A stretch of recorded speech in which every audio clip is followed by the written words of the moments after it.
இன்றைக்கு நம்முடைய மகளிர் குறித்த நேரத்தில் பணிக்கு செல்வதற்கு, பணி முடிந்து வீட்டுக்கு திரும்புவதற்கு அம்மா இருசக்கர வாகனம் அண்ணா திமுக ஆட்சியில் 3 லட்சம் பேருக்கு கொடுக்கப்படும்.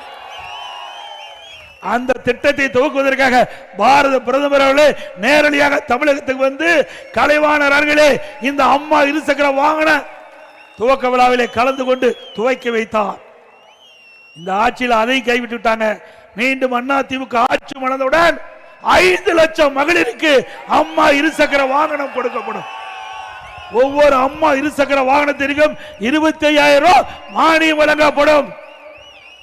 அதே ஓட்டுநர், அதே ஆட்டோ ஓட்டுநர், சாதாரண ஏழை அவர்கள் ஆட்டோ வாங்க சிரமப்படுகிறார்கள்.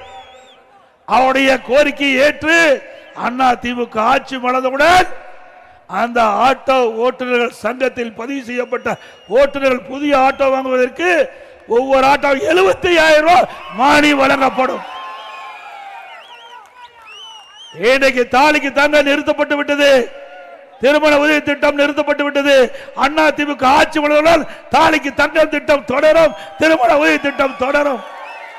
இந்த திருமண உதவி திட்டத்திலே இடம்பெறுகின்ற மணமகளுக்கு பட்டு புடவை வழங்கப்படும், மணமகனுக்கு பட்டு சேலை வழங்கப்படும்.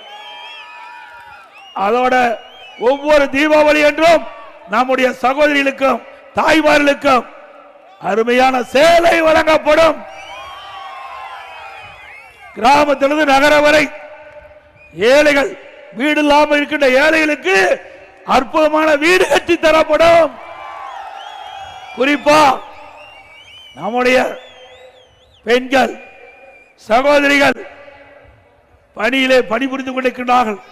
அவள் தங்குவதற்கு அண்ணா திமுக ஆட்சி இருக்கின்ற பொழுது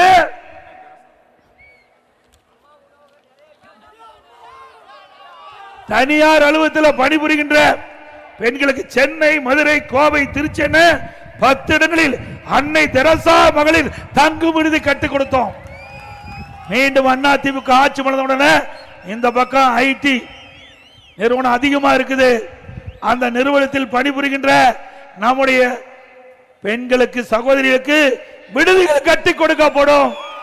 சோழிங்கநகர் பகுதியிலே ஆயிரக்கணக்கான பேர் தங்கக்கூடிய பாதுகாப்பு அம்சம் கூடிய விடுதி கட்டி கொடுக்கப்படும். அதோட அம்மா உணவகம் நிச்சயமாக கொடுக்கப்படும். ஏழைகள் வயிறார உணவு, தரமான உணவு குறைந்த விலையில் கொடுக்கப்படும். வேண்டுமென்ற திட்டமிட்டு அண்ணா திமுக ஆட்சியில் கொண்டு வந்த திட்டமிட்ட ஒரே காரணத்திற்காக இந்த திட்டத்தை இந்த அரசு படிப்படியாக கைவிட்டு கொண்டிருக்கிறது.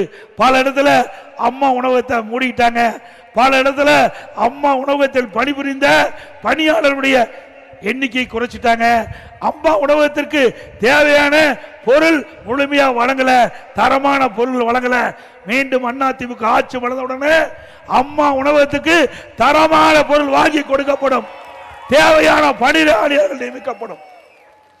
எல்லா இடங்களிலும் எங்கெங்கு மக்கள் அதிகமாக இருக்கின்றார்களோ அந்த பகுதியிலெல்லாம் புதிதாக அம்மா உணவகம் திறக்கப்படும்.